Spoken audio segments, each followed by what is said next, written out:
Hello, and welcome to episode 24 of Spreading the Nerd, Unscripted and Unabashed. I'm your host, Rick. As you can see, I am not Clint. From what I understand, he is currently in a psych ward, something dealing with ketchup and chips. I didn't quite get all the details, but better him than me. But either way, I'm here today. I'm joined by our good friend Silcanit, Baguette Bro. And also, making his Spreading the Nerd debut is Capt Logun of Keelhauled and XEP fame. How we doing, gentlemen? Glad to have you guys here today. Good. It's good to be here. How are you doing? I'm okay. I died, as you can see. Got the good start to 2025. Yes. So it's about as quick as it would actually happen in a Souls game to me. So 3 days. You can play a Souls game 3 days. I was more looking at about 3 minutes or 3 steps maybe before I die, but about how far I'd last. Yeah. So what you guys up to? What you got going on? Not much. Like, I'm just happy to be in vacation because I just had the days off for New Year's and Christmas, like the bank holidays, and I didn't have any real vacation since the summer, so I'm happy to get that week off and play with a lot of video games. Yes, absolutely. What about you, Logan? What you got going on? Well, just got back from vacation. I was out for about 11 or 12 days. It was a good break. Shout out to Coffee Chick for spending that time with me. We got to have really nice Christmas together. I missed most of the snow, which was fantastic. I completely avoided it. Headed back to California to where there's just a little bit of rain, so nothing bad. Got some really cool stuff. So I was really happy I have like a new Disturbed vinyl for my record player, which is awesome. But yeah, just coming back to jump back into games, work on stuff, avoid Marvel Rivals if I can possibly hold out even more, just to make sure that I annoy Luke as much as possible.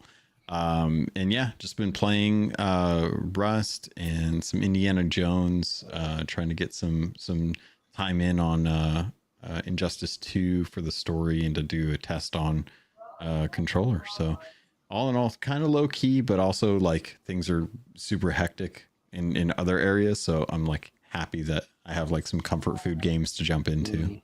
Yep. Yeah, I've been on vacation myself. Today's actually technically my last day of vacation. Now I obviously have the weekend as well, but I am back to work on Monday. I haven't been there since the 23rd, so I'm not looking forward to going back. But alas, I will be back anyway. Kind of same deal. I just kind of got through the holidays. Had a couple friends over on New Year's Eve. We had a good time. We watched some YouTube videos of like guess the games, and that was kind of cool. We started with ones that were like, it would play a music track, and I I realized I don't know game music as well as I thought I did, because some of that was really damn hard. I found some of these videos, like usually they are like in sections, so you have like first part is screenshot, after that it's music, and after that it's like maybe like the outline of a character, and then progressively you discover more of it. And I'm garbage with the music. So am I. I'm so bad. Unless it's extremely iconic music, I actually didn't know it. Even like it became a running joke that as much as I talk about how much I love The Witcher, I missed every single time a Witcher song came up, and I'm like, well, it is like a 5,000 song like soundtrack, so yeah, it's kind of understandable. And they didn't play the ones I know, so it's medieval music too. It's like, but when we did the ones like you mentioned, where it'll show like a map, a character, or whatever, yeah, I knocked out of the park on those. I knew the majority of that stuff, but when it was just music, I'm like, man, I really don't know this at all. Man, but they're fun, like, because sometimes you, like, I played the Guess the Game, like with just the screenshot, like the Guess.the Game website, and sometimes in one picture, the first one, it's like a pixel of a blade of grass, and I'm like, oh, that's that game. And I don't know where it comes from, but sometimes I got them. And those are always fun. Yeah, but You're, that makes some connections sometimes. I got to jump into a game on New Year's Eve called I think it's like What the Meme or What's That Meme. But it takes like a lot of famous memes that we have like on social media and gives you a whole bunch of little prompts, kind of like Cards Against Humanity. And I gotta say, putting pictures to that game is so much better than just having someone like read a prompt and you respond to the prompt with your own prompt. So like coming up with I was terrible at it, but I'm not quite picturing how this works. Give me like an example of how it would. Okay, so we'll take the meme. You know the girl smiling in front of a burning house. Yes, yeah, the young girl.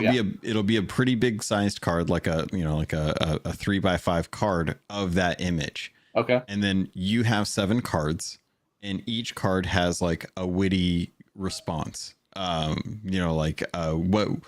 you feel when you accidentally delete someone else's essay at school or something like that. And you have to come up with what you think the best response is going to be to that image. Okay, I follow you now. And then you give all your submissions to the person who's like presenting the actual like meme, and whoever has the most funny or the most relatable or the most like a keen kind of prompt gets to like win, and they get that card. And then it's kind of like Cards Against Humanity. The number of person with the most memes wins after that. But some of the stuff in there was hilarious. It was like there was a range of really filthy to amazingly like I'm trying to think of a good way to describe it, like the cringiest thing you could possibly think of someone doing to someone else. You're just like, I can't believe that was so toxic. Why would you even consider doing that? But the prompts are so funny, man. Like if you ever get a chance, and Coffee Chick calls it out in chat, What Do You Meme is the name of the game. It is basically for our generation. Like they basically that sounds fun. That sounds fun. It's like it's very much like Cards Against Humanity, but it is just one of those things where it's like it works so much better because there's images, and a lot of we'll probably know what the meme's origin is and have used a lot of those. So it makes it a lot more fun to kind of be like, oh, I wonder what kind of card I have that would go best with this. Yeah, it's fun that they're doing like board games, like for people like at a table, for terminally online people. Right. Yeah. The irony. I had hoped that for those who don't know, Xbox Era had done that Kickstarter for Console Wars, the the card game that they were making, and I was like, that actually does sound genuinely kind of fun. And so I was kind of hoping it would be here by New Year's, but they're still producing, which I understand. I mean, I think they only did the Kickstarter in like May, but I was like, man, that would have been a fun like New Year's Eve game, just especially because most of me and my friend group that was there would have known what like the game references were. Yeah. If you guys have not seen it, or whoever's listening, like I don't know what the general gist is. The general gist, I think, is just to build your platform and build like a legion of fans or whatever. But you do so through the cards are games, and all the games are spin-off names of actual games. Like for example, one would be like The First of Them, right? Obviously referencing The Last of Us or something like that. And I read through some of them because they listed a handful they had. And I'm like, those are actually kind of funny.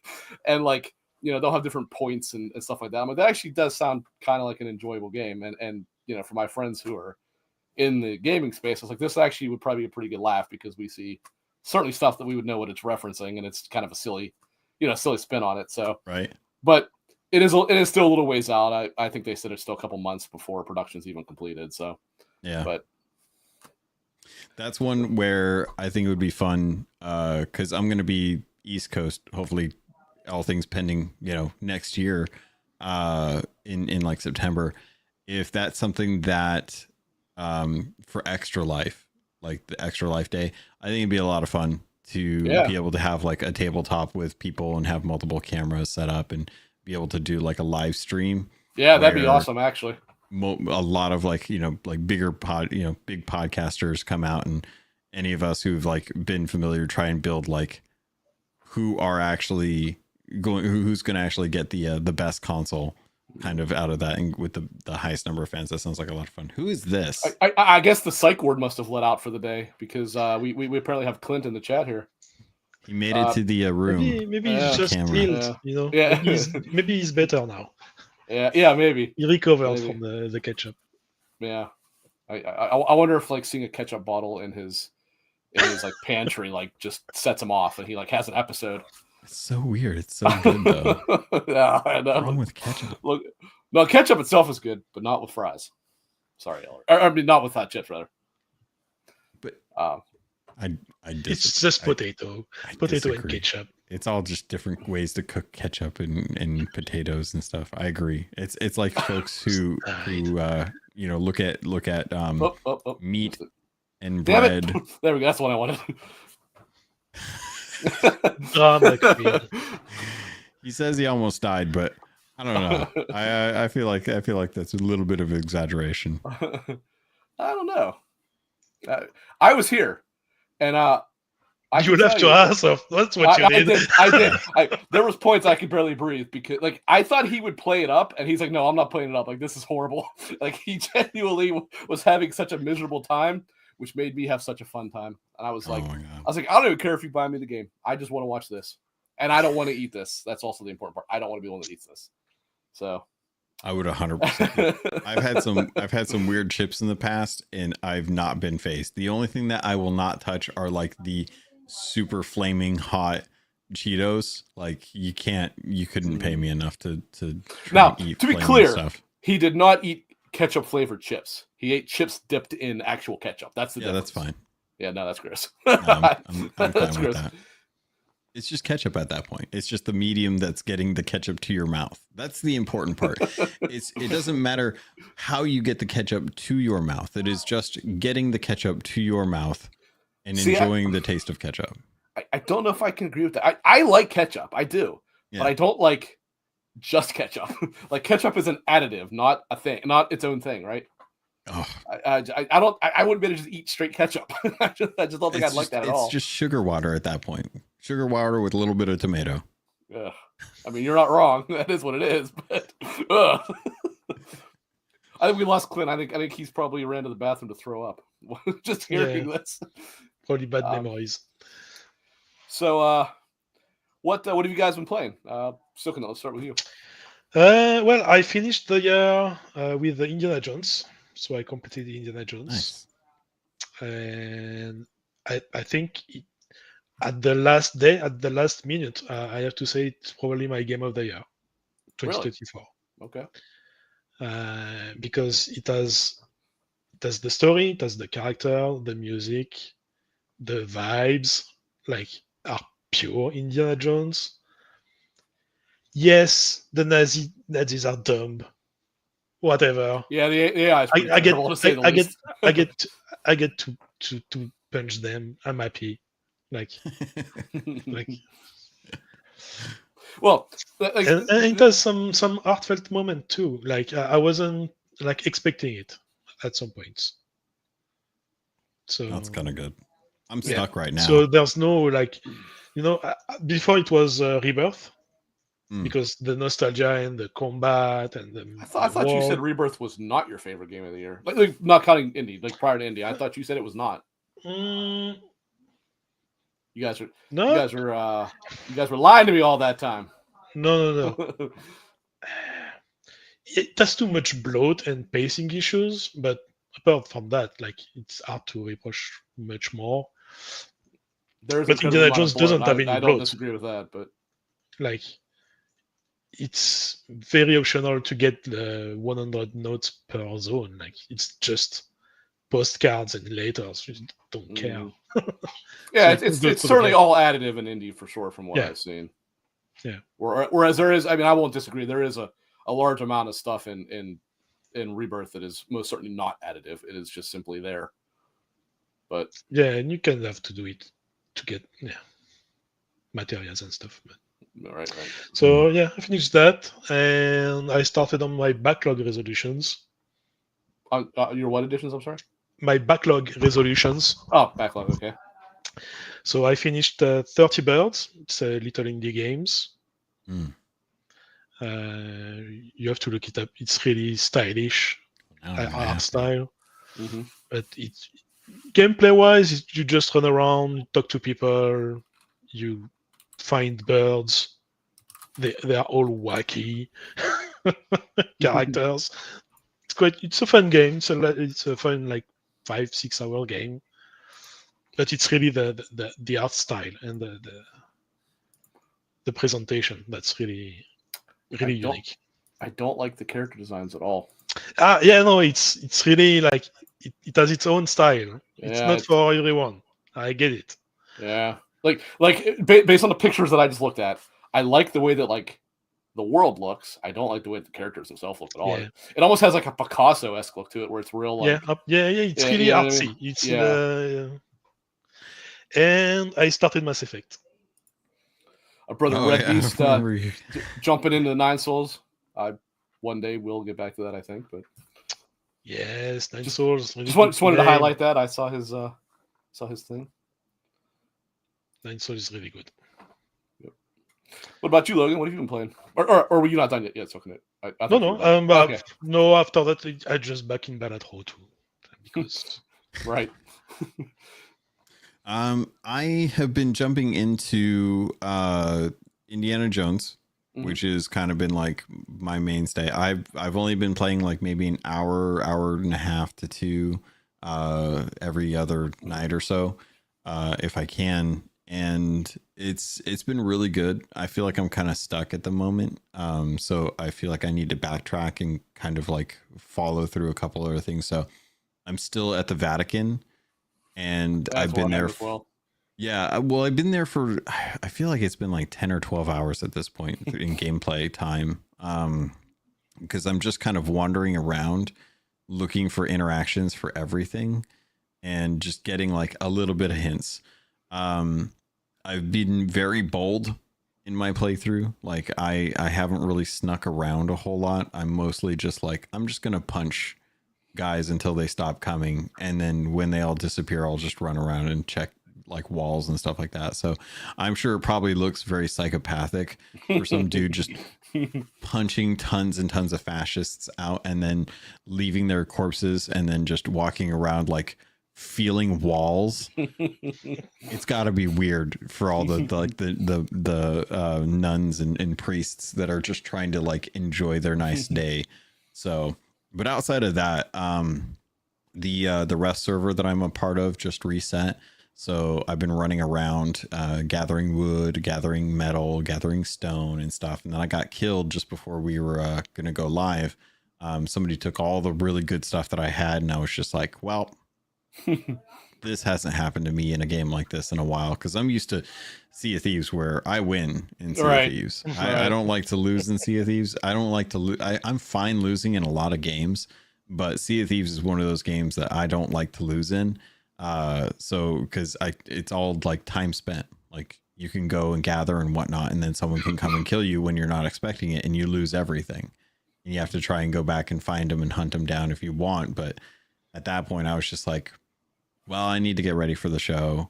So I'm going to go make a cup of coffee and like look up some games. So been playing Rust. Outside of that, it's mostly just been Call of Duty for the events, Sea of Thieves for the events. And I'm still like a huge stan for Heroes of the Storm, because that is, it's like a MOBA that not many people care or know about, but it still gets balanced fixes from time to time. I know the game. It's like my comfort food. And I don't know if there's ever a game that you go back to as like a live service game, which I know you guys are pretty predominant when it comes to like single player games and going through stories and stuff like that. For whatever reason, I get stuck on live service games, and it's just like, I don't know, it's like eating chocolate ice cream. It's just always there. You just enjoy it. You're just going to have a good time with it. Well, since I like apparently self-torture, I do keep going back to Rocket League. I mean, that most certainly counts as a live service game. So that's a good example of like, you know, there's just, for whatever reason, that's just what you feel comfort food with. But no, it's more like eating poison over and over and over again in my case. But you know, no, like I have roguelikes for that, and I have Naruto in particular. Yeah. That game really wants to kill you at every turn. So.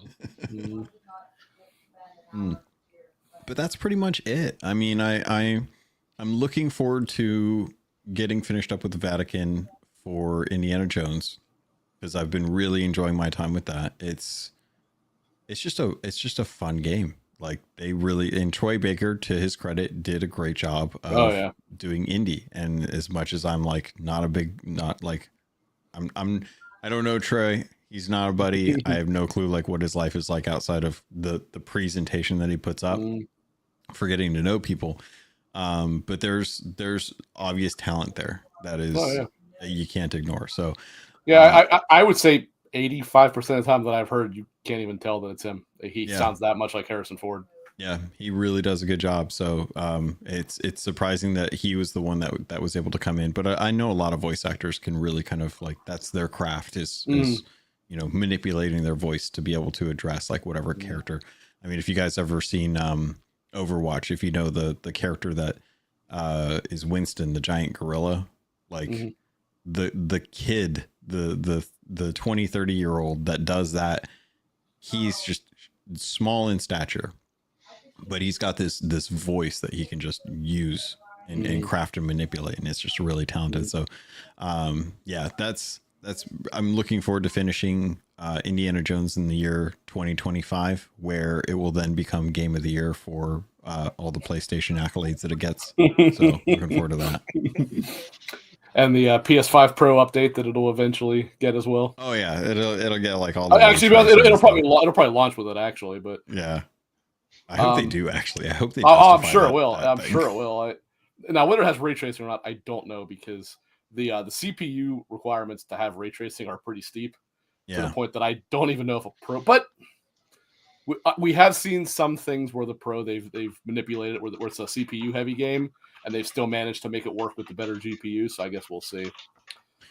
Yeah, it'd be nice. I mean, I figure if you're going to spend $700 on a console like that, like get some value. Absolutely. So me, I mean, as is the norm, I've kind of been bouncing around on a few things, but the last couple of days I've been going hard on, for whatever reason, Final Fantasy VII Remake, not Rebirth, Remake.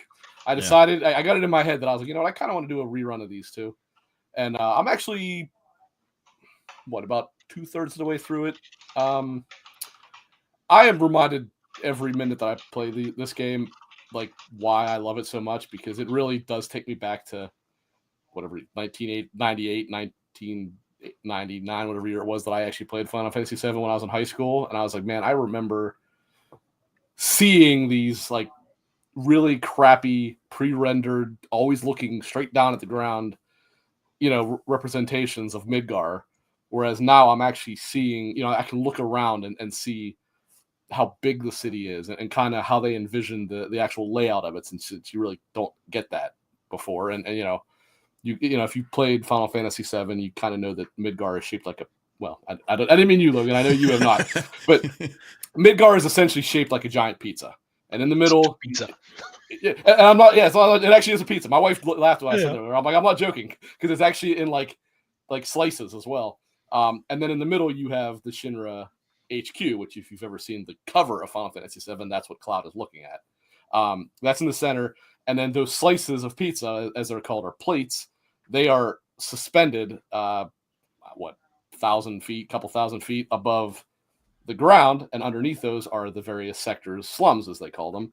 And again, before, you knew the general idea of how they were just how they described it, but you couldn't look around and see it. Right now, when you're in an area where it's a little bit open, like when you first get to the Sector 7 slums, which is where a fair bit of the game takes place, you can look up and you can see the center.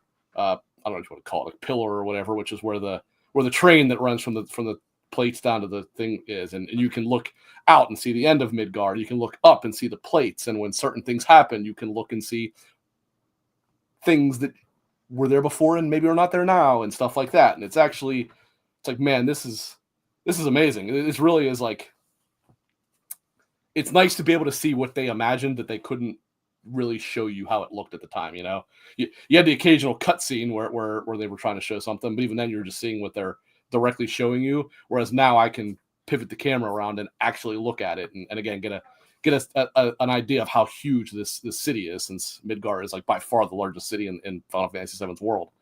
And I mean, just I've said this before, and I'll say it again: remake and rebirth. Rebirth essentially is just a better version of it, but I think unequivocally the two best JRPG combat systems of all time. I don't think anything else is even close. If you prefer turn-based, so be it, but I think this melds turn-based and real-time perfectly, and I can't imagine a way that it could be a whole lot better than what it is. I'm sure they'll find a way. But what's that so? Rebirth is way better than remake. It is. I didn't like remake at all. Oh, really? No. That's interesting. Because outside the of the system in remake, I didn't like. Outside of the aerial aspect, I don't think it's all that different. It's all the. You have no incentive to switch characters really in remake. I do all the time. So. Yeah, but I didn't, and that's maybe why I didn't like it. But in Rebirth, you have an incentive to do it, and so you do it. You get your the points for the synergies, yeah. And then you go. And like I used more the shortcuts too for commands for the other characters in Rebirth. Maybe it's because it's such a larger game that I spent more time with the combat in Rebirth, and I learned to appreciate it more. But no, in remake I didn't really vibe with it. And I also tried every time to parry. It never. I don't know if you can parry. There's a parry materia in remake, but it's not actually a parry. It's more of like a precise dodge. It seems like. Rebirth has a parry. I don't think remake actually does, despite the name of that materia. Maybe I misread the tutorial somewhere, and I thought I could do it, and I tried to do it all the time, and it never. Yeah, I've certainly never done it if there is one. There is in Rebirth though. I mean, I'm sure you've probably done it there. Oh yeah, yeah. I say Rebirth definitely has a parry system. I don't, especially if you play does. as Red, like you have to. Right. But yeah, I mean. As I've said numerous times in numerous different places, Final Fantasy VII is my favorite game of all time, and so the fact that the remake of the two remakes have been so well done, in my opinion, has been just wonderful for me. So my second favorite game of all time is Metal Gear Solid 3. So I'm very much hoping that Delta continues that trend, and I'm confident that it will. To be clear, from what I've seen, I'm confident that it will, but we'll see. I'm a little more concerned about that one than I am about whatever Part 3 is called from Final Fantasy VII. But I heard a funny description of Delta recently.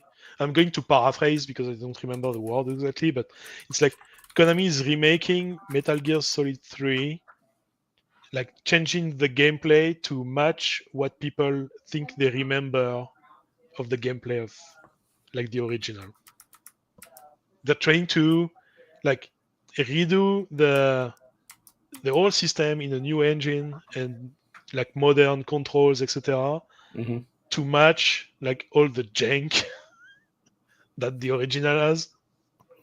I played 3 not long ago because I had the Master Collection, and I still to this day love the gameplay of 3.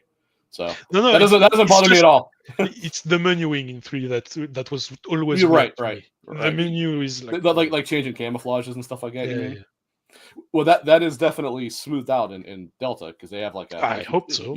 You press one of the directions on the D-pad and it actually brings it up so you can change it on the fly, as opposed to having to go into the menu. Now I don't know if the whatever they call it, the cure system or whatever, I don't know if that works that way or not. That one you might still have to go into the menu for. But the camouflage, at least, it is like streamlined a lot. Hoping. Yeah. And then actually another one, and if you've been in our Discord, you know this because I've been talking about it, is the last week and a half maybe, I kind of have been going relatively hard into Sekiro, which for a long time I really didn't even like. And I've come around to not disliking it. I still can't understand where anyone thinks it's the best combat that they've done because I don't think it's even close. But I at least find it to be a tolerable experience, even if a couple of the bosses are straight up ass. I think the biggest Sekiro fan in the world can agree that Guardian Ape is a terrible boss. And now you notice, Silcanit, I never bitched about Genichiro. I said he was hard, but I never bitched about him because I thought it was a good. I thought that was a good fight. It's a hard fight, but it's a really good fight. I thought that I think it was Matt that's a big fan. Yeah. We disagree a little bit on Lady Butterfly. Is that her name, or is it Madam Butterfly? I forget which one. I think it's Lady Butterfly. Not that it's a bad fight. I think it's probably not placed real well in the game. But it's because it's accessible early, but it's not an early boss. You're right. Same thing with Genichiro. I think maybe he's a little too early, but Genichiro is an immaculately designed boss. You will not hear any argument from me on that at all. He is a well-designed boss. He's not cheap. He's just hard. I think Garden Ape is straight up cheap. So, and I know you said that monk or whatever later is just as bad, but I didn't like the monk, the corrupted monk, like the illusion, because for me it felt like it went against like the secure combat, Well, that's exactly what Guardian Ape does. Like Guardian Ape is not as much in the second phase, but the first phase it doesn't play like a Sekiro boss at all. Yeah, you parry it and it does nothing because the posture goes back. And right. You can really never like posture break them. Mm-hmm. So I just look at the monk and I just run around, and it's a ghost. So if you don't like divine confettis, you can't hurt it unless like the second after an attack from her. Mm-hmm. So I was running around waiting for an attack, then dashing, doing a little slash, going back, running. Like it's so dumb how I beat it. Like it's just. Well, and another thing about it is it falls prey to something that I have had an issue with literally every single Souls type game that From have made. Every one of them, from Demon Souls up through Elden Ring. And that is that when it is a tall boss, the camera is absolutely god awful. And it's not tall boss or small rooms. What was that again? Small rooms. If you're against the wall, you're fine. Yeah. And like since it's a fast moving boss that jumps up in the air, the camera goes crazy on you. And for some reason, nobody ever wants to criticize From about anything. And it's like their camera sucks when it's a big boss. It is terrible. It is terrible. You're not watching the right streamers. Like I watched a couple of discussion. Oh yeah, because I watched some speedrunners of it, like of all Souls games, and they do say the camera on From games is garbage. Yeah, you think they'd have got a little better by now, but they really haven't. No, they're a really good studio. They do really good games. I don't mean to sound like I'm shit talking them all the time. It drives me crazy how their fan base refuses to criticize. Yeah, them. They just fans are fans. Like it's in the wall. Look at the age range for that demographic. I don't really even know what it is, to be honest with you. I have no idea what the age range would be for them. Honestly, given when they started coming out with FromSoft games like Demon Souls and stuff like that, you're probably looking at people like close to 30 or like mid 30s. I'm not so sure. I mean, when did think of like when your teenage years, what games were the most impactful, and are those still relevant? Metal Gear and Final Fantasy VII. So the answer is yes to both. Very much yes to both. Think about who was playing Dark Souls and Dark Souls 2 and Dark Souls 3 during their teenage years. The most of the streamers I see are like in 25, between 25 and 30. So they probably grew up. So when they started, it was they were maybe like 15 when it became like easily available. Not talking about Demon Souls on PS3 because it was really Dark Souls is when they really blew up. Like Demon Souls got big after Dark Souls, like because everybody kind of went backwards. But yeah, Dark Souls is when they really like grew like a massive audience, and then obviously Elden Ring it made tenfold from there. There are teenagers now that are getting into Elden Ring that will in 10 years be talking about how Elden Ring was the greatest thing they ever played and how nothing will ever compare. Right. And Gen Alpha will be looking at them like it's so old. Right. You have to use a controller to play that. You don't even paint with your mind. You're right. Can I go back to one of the, because you were talking about going back to Final Fantasy VII Remake, and after I'd finished Hogwarts Legacy, because I played that on PlayStation, because that's where they got me with the DLC. Like I wanted to go check out that, but after that I was kind of struggling with what to jump into, and I ended up going into Final Fantasy VII Remake. Okay. And as someone who never played Final Fantasy VII, I've only played maybe a third of 10, Okay. and that's it. Like I have no connection to the Final Fantasy franchise at all. Going through 7 remake and knowing that at its heart, it is generally like about the same story with some twists because of it's greatly expanded, but yes, for the most part, it is the same. Yes. Roughly what you should expect for the main plot points. I was very impressed with the character development. I was very happy with just like the level design and the combat system. It felt very approachable for someone who's not into turn-based games. And I gotta say, like the game looks really good, and the art direction in it is impeccable. It is extraordinarily good art direction. It's one of those things that I have to say, thinking about how long, and I always wonder like if they get enough credit for what they did, because this game has been in like development hell for a long time.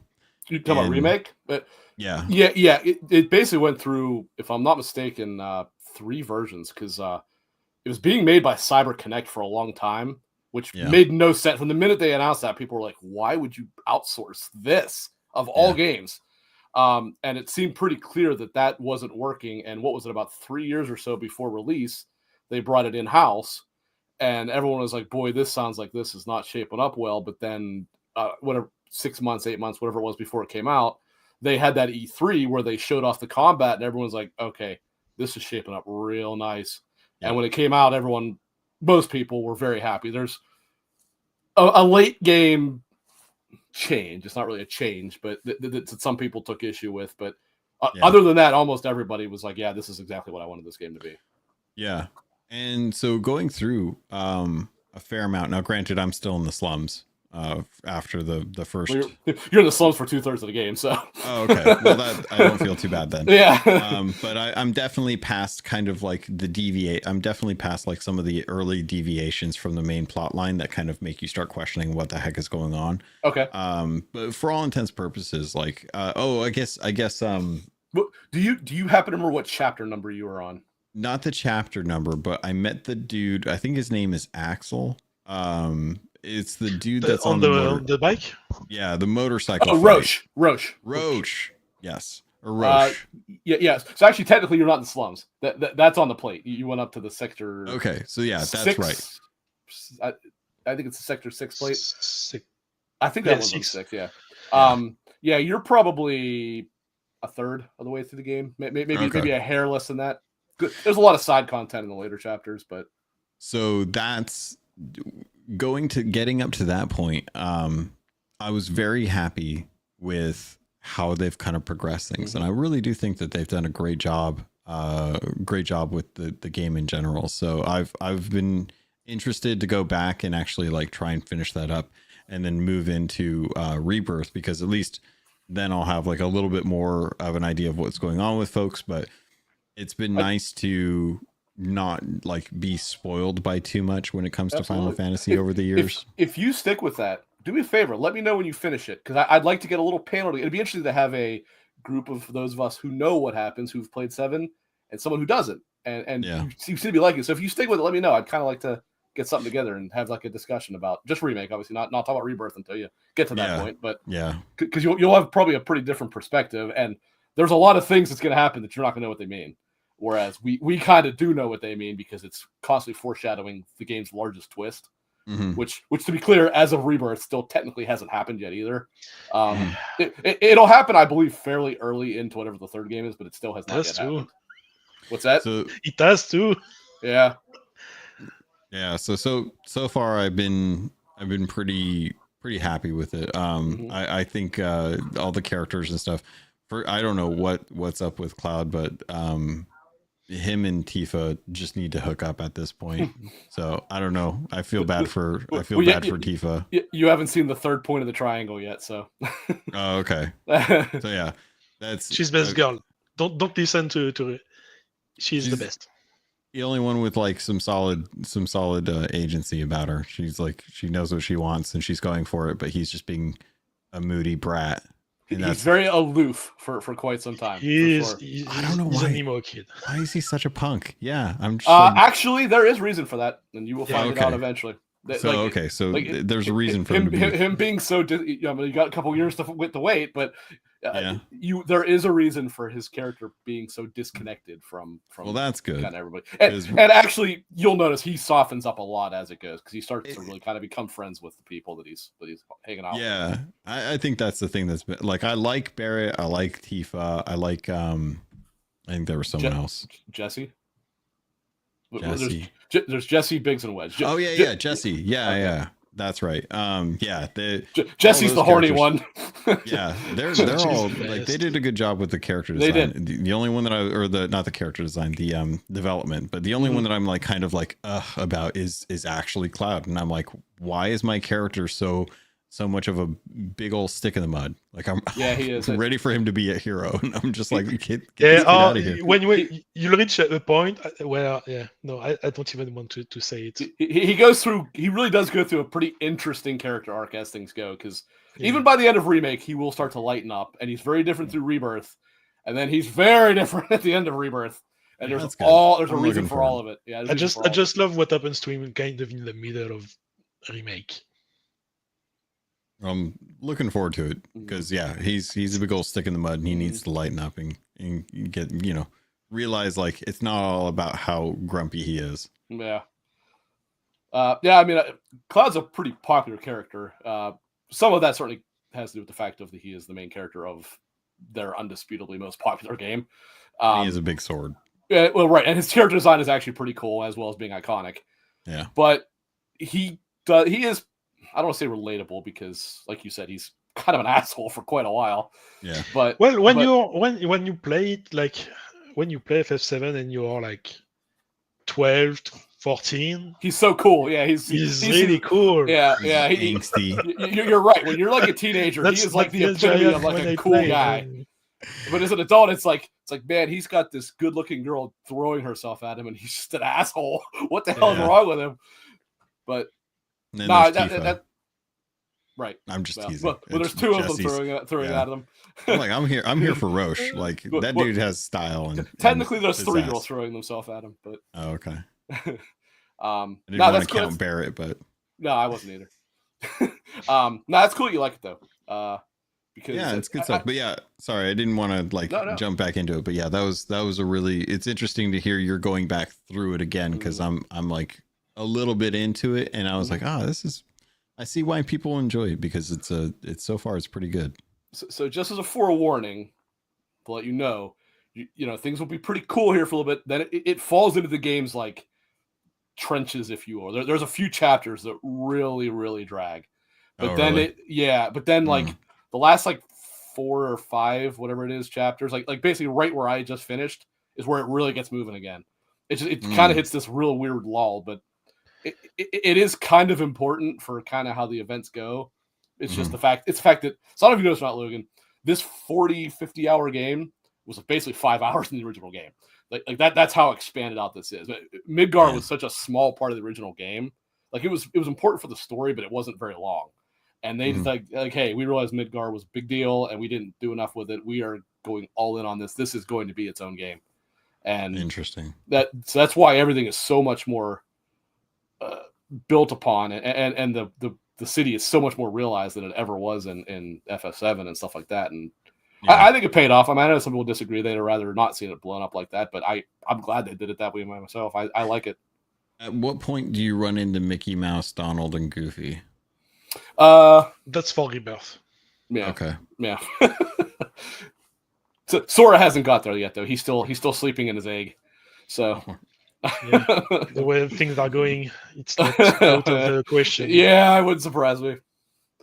All right, so moving on. Our main topic for the episode today is we were going to discuss our predictions for the industry in 2025.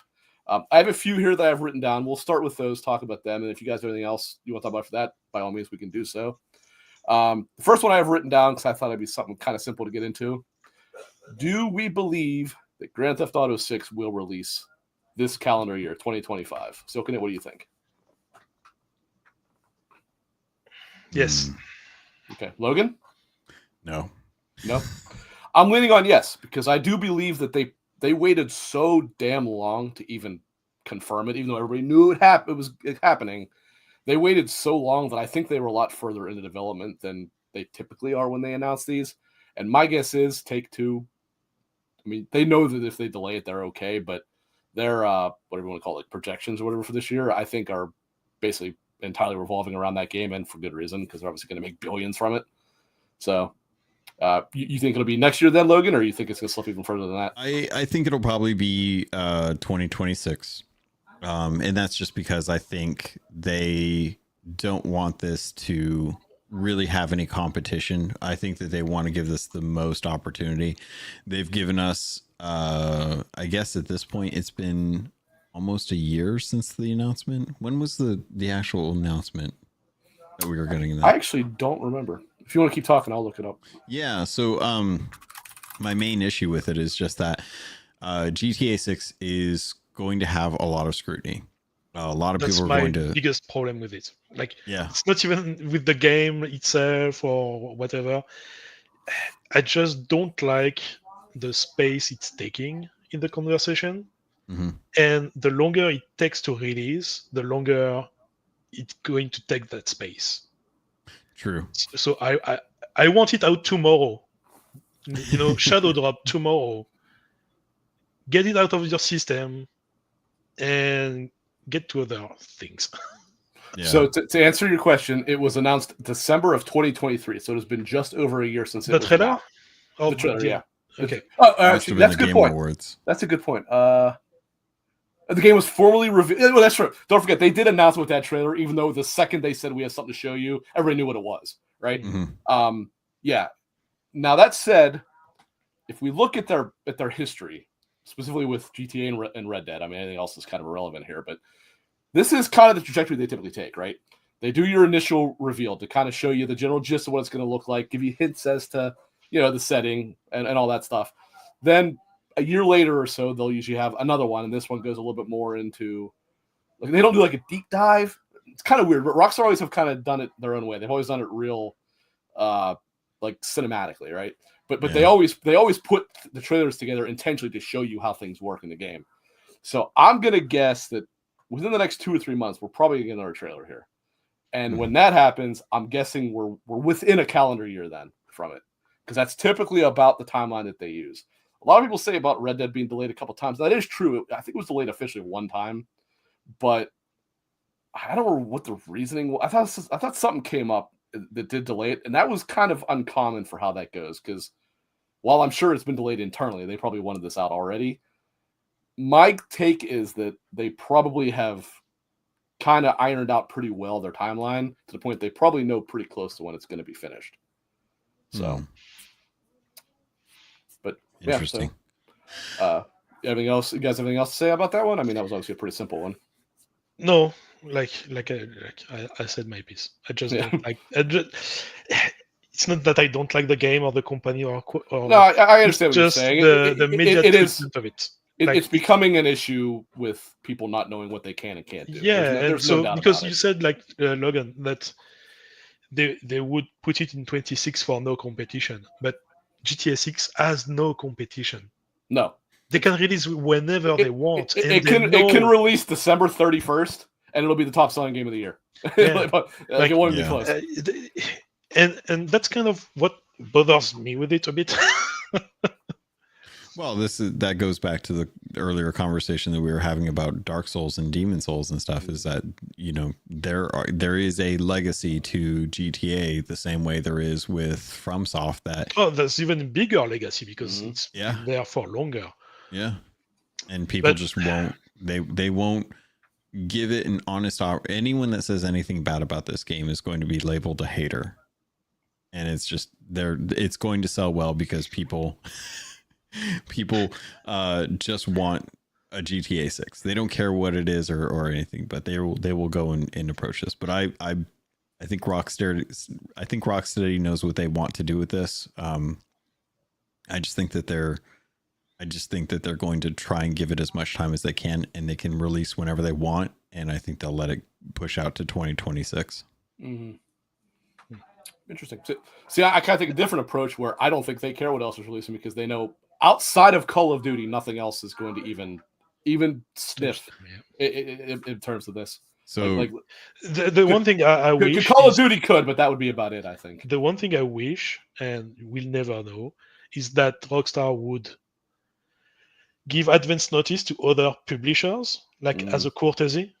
You know, it might seem like they are bragging to the others, but I mean, I agree with you.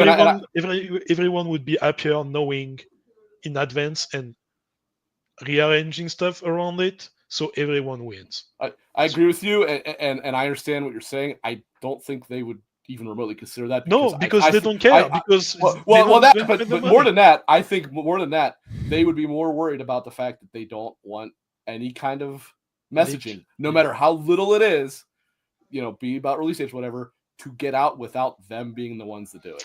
Yes, we obviously had a leak, but that's why I'm sure that's not going to happen. But I wish they would. So I honestly would not be surprised if Phil Spencer and Herman Holst didn't have like a quarter that they knew like that they were told like, hey, we're going to shoot for this quarter, and just kind of quarter like, is a long time. Yeah, I mean, I assume obviously it's a large window, simply based on when. Well, no, because they would never release it well before like whatever wants a certification or anything like that. So yeah, it's tough to say. I don't know. That is interesting.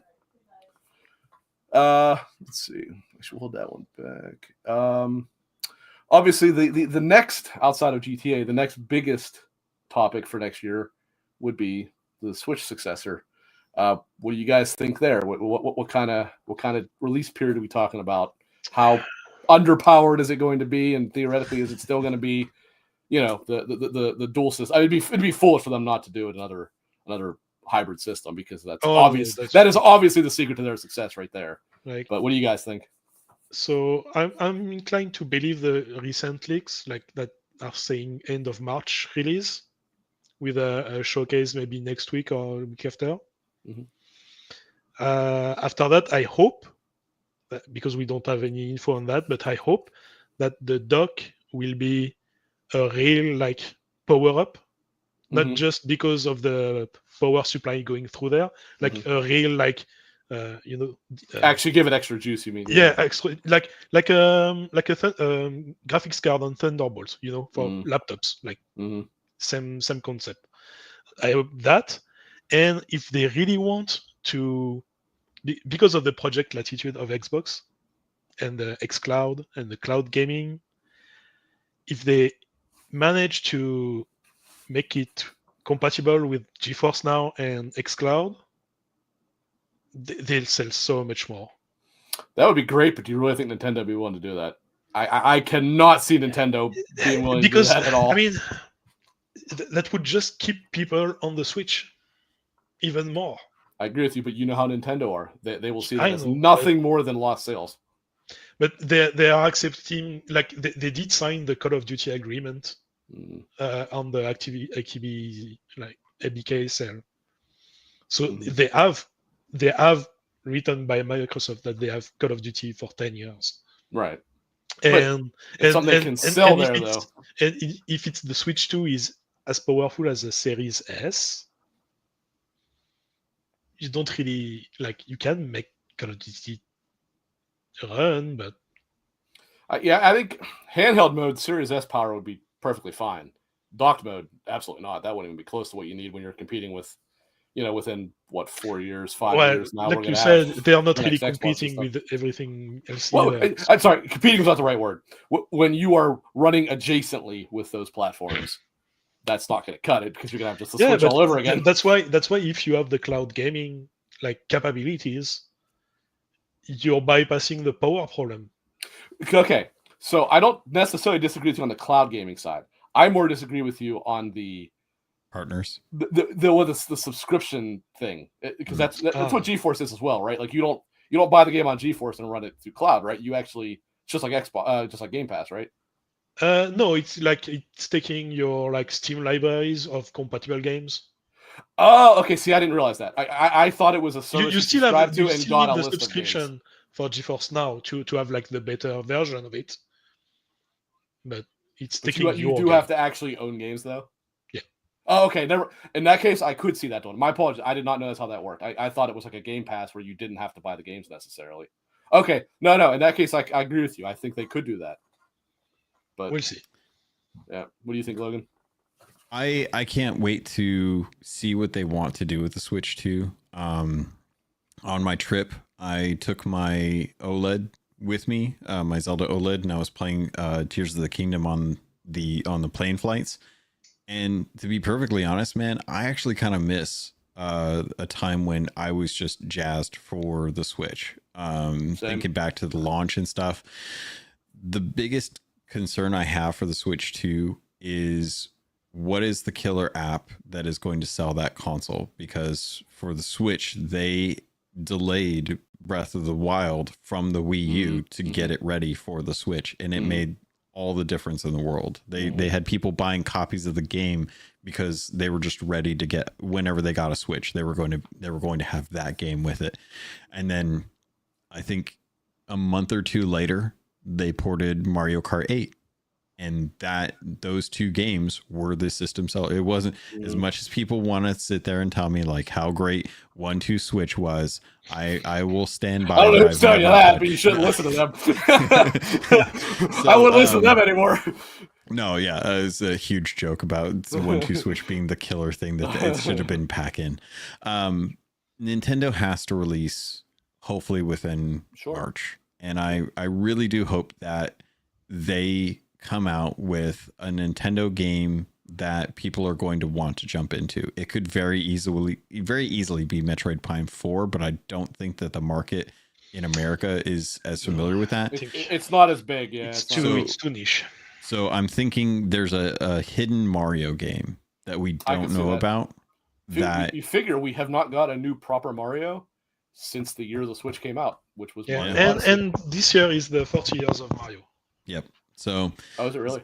Something tells me that the team that did Wander was just kind of biding time. Same thing with Zelda Echoes. It's just biding time, waiting for the Switch 2.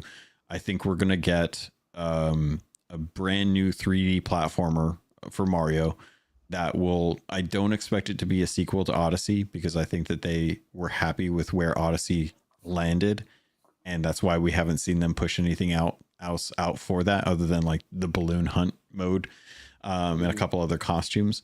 So I think that team's been working to make a new 3D Mario that will launch for the Nintendo Switch 2, and that will be their killer app to sell with the console. It'll definitely be as powerful as like the PS4 and the PS or the Xbox One. I'm hoping that they shoot for the pro versions of those. I'll say I'd at least like to see a 1X and a PS4 Pro at the very least. Same, but yeah, I want to see a Series S minimum. I would love a Series S at bare minimum, but I think I think we're also looking at a company that knows how to sell consoles at a profit, and that is a very That was my next question. Price. Yeah. What do we think the price is going to be? Yeah, I was going to get there. I think it's still going to be $300. I think really? You think they'll do $299? Yeah, because that's Nintendo's bread and butter. That would be wonderful. I don't see this being less than $399, and I would not be surprised to see it be a little bit more. I said $349, like a bit like the OLED, but I hope you guys are right. I just don't see it. I think they need to convert people over to the. Here's the thing: is right now everyone has been buying the OLED at $350. And they are satisfied with like the screen. Like the screen has been the biggest thing that they've been able to like address with the game. I think they need to have a reason to get people to trade in and sell their original Switch or their Switch OLED, because at the moment like there's nothing that is like pushing that system to the point where fans of Nintendo accept 720 30 frames per second. Absolutely, and long load times. They accept that. It's not a problem for them. They need someone or they need a reason to bump up to the next one, and power is going to be it. But I don't think that Nintendo can afford to go too much higher than 350, 400. You start getting into that 500 territory, and people are they're gonna start getting compared now you're to going, well, why is it same price as a PS5 and an Xbox Series X, right? the slim versions, because you can get the slim versions for, or not the slim versions, but like the discless versions for $400. And if you're comparing power to power, if you're looking at like the accessibility of these games, you have to really take into account how high can Nintendo really push their console and still get a lot of the like lower budget friendly, family friendly, like buying for kids kind of demographic. I guess it's really going to come down to how much did they learn from the Wii U, because they priced the Wii U at the same price as at the time PS4 and Xbox One were going for. I believe it was the same price. And there's a lot wrong with that console. I'll say that was only one issue. There were many, many more issues than that. I thought it was an add-on. That might have been the worst marketing or not marketing. The worst, I guess marketing's right, for a new console that I've ever seen. Yeah, because it's like when people don't know what your product is, you failed badly. Yeah, you can slap a 2 on a Switch and people will get it. You can't put a U next to it and have people understand what that means. Which is why I hope they don't go with Super Switch. Or Super Nintendo Switch. That's why I hope they don't go with a new Switch. I want them to put a number next to it, because that's the thing that is going to, just like with PlayStation, identify it as the newest. Or change the name, but make it something similar, the Swap or something like that, right? That's a terrible name. I'm not saying it's not. I'm just saying. I don't know if they could lose that name cache. Like this, they've redefined what the Switch especially means. if they advertise the retro compatibility. Like, yeah, you're right. Play your Switch game on your Swap. Keep the Switch. Although you could do it with the GameCube on the Wii, but that certainly was not a selling point, whereas it is a selling point in this case. So yes. Yeah, but I'm hoping for sometime mid-March. I'm hoping for a brand new Mario game that looks fantastic, that capitalizes on the power, and really just I want to see what the hardware actually turns out to be, because the idea of like magnetic Joy-Cons versus the rail system kind of concerns me. Just looking at like the I mean, I don't know if that's going to work. It seems like something that if you looked at it wrong, you're going to knock it off. Yeah, I don't want to accidentally like knock it off. Too tightly, clack in those screens. Right. Fall down a sewer drain before you know it. Yeah, when you're walking around the city. So I don't know if you guys have had I haven't gotten a chance to really talk about it too much, but there is I'm reviewing the Turtle Beach pivot controller. Is that the one that you pop out the things and change them how you want them? There's a lock back here, and when you flip the lock to unlock, that's when you can actually just have to twist this so that it pops down. It just rotates. Real simple. Okay. And then on the back, it's just got the little lock. And then now that is like locked in place. Yeah. That's kind of what I'm hoping with the Switch. Have it be magnetic, but have it be like a little hook that just kind of rotates and grabs onto it and holds it. Yeah. And if you wouldn't have to worry about it ever falling. Even if you pick it up weird and hit it off your desk, it's not going to knock it off then. Yeah. Yeah. And well, I trust them. I trust them anyway. Like they know how to do this kind of hardware anyway. They do. Designs. Yeah, they're really good at hardware. But yeah, that's kind of my hope, is that the Switch 2 does well. I think it's the one thing that can compete against Red Dead in as far as time goes, because I think there's only so many reporters out there who are going to be doing articles, and I think wherever GTA 6 lands, there's going to be guides and Easter eggs and tips and guides and or just things written about it for at least 6 months. And the Switch is already going to be like locked in for like the first quarter of this year. Now, combining our two questions, will GTA 6 make a Switch 2 release? Not necessarily at launch. We know at launch it's only PS5 and Xbox, but will they eventually have a Switch 2 version? Is 5 on the Switch? 5 is not. No. The Switch 2 has no chance to be powerful I enough. agree. I don't think there's any chance that they would be able to get it running on that because I think it's going to be way too CPU heavy. Unless they have cloud gaming. There you go. Yeah, that could be your answer. Because that's what they did with a bunch of games on the Switch. So who knows? Yeah, but did those justify the pro? Because I mean, like one of the biggest issues we saw with the Nintendo Switch was that Nintendo was selling bigger carts, and no one was buying them. They were putting the bare minimum on the cart and then forcing everyone to software download the rest of the game. So. Well, those streaming ones, I don't think you downloaded anything other than a launcher because it ran entirely off of servers. So that's what he's saying. Maybe they could do it that way. I think you could, but I think the idea of the Switch being disconnected from the internet when you're on the go is its biggest selling point. Like I said, I was playing Zelda. Yeah, but it doesn't work with your digital library. Yeah. There's a lot wrong with the idea of it not needing to authenticate when you're playing, but that's not what Nintendo has to worry about. Nintendo has to worry about selling their first party titles and their hardware. Really? Yeah, that's most people that buy the Switch 2, they're not going to be playing GTA on it anyway. They'd be playing GTA on the other platforms. I agree. I just didn't know if maybe they'd go for it. But you never know. I mean, if this thing sells 100 million units in 2.5 years, they might go, you know what, let's find a way to make this work. Who knows? I'll give you a better, or not a better question, but I'll give you a question that I hope prompts one of the things that I was surprised about. Doom Eternal is on Switch. Do you think Doom Dark Ages will make a way? Yes, I do actually. I do. Eventually, like maybe not at release. Yeah.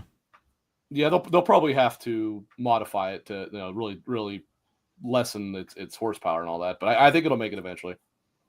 Interesting, because that was something that surprised me. I'm waiting for Diablo 4 to make a way to get launched on the Switch too, because I love playing Diablo 3 on my Switch. It's like a nice little throwback to what Diablo was before 4 came out. But I'm interested to see third party support. I'm interested to see what is Ubisoft going to do, because Ubisoft has always supported new hardware. Yeah, they always jump on new hardware. They're always willing to throw something. They're going to have the Just Dance for the Switch too. Yeah, for sure. They'll probably have an Outlaws for it. Maybe it'll take a couple months before they can get one, scaled down, but it'll be there. Maybe Shadows, but Shadows might be a little bit harder. Tough to say. Depends what Switch 2 can do.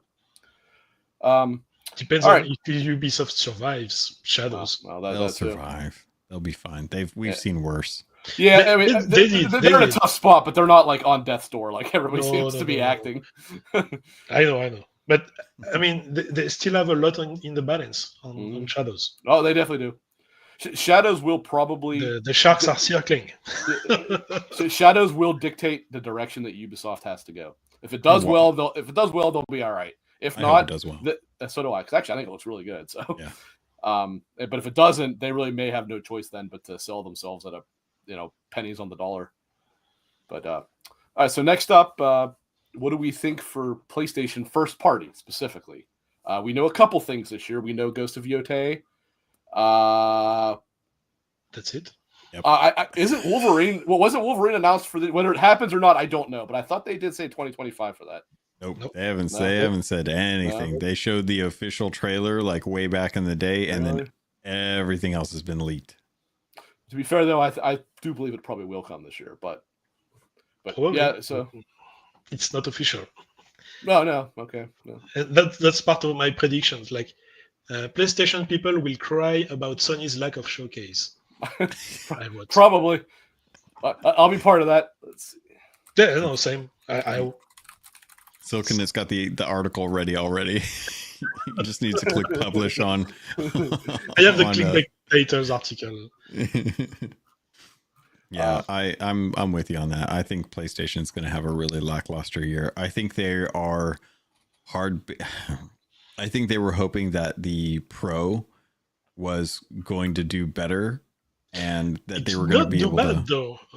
It's not bad, but it's like a lot of people are seeing that they are literally just like shoving old games with the promise of it working better as like their main thing. So I think they're going to have to rely heavily on second and third party games to do well. So I mean, outside of Ghost of Yotai, I think it's going to be Indiana Jones, and that's it.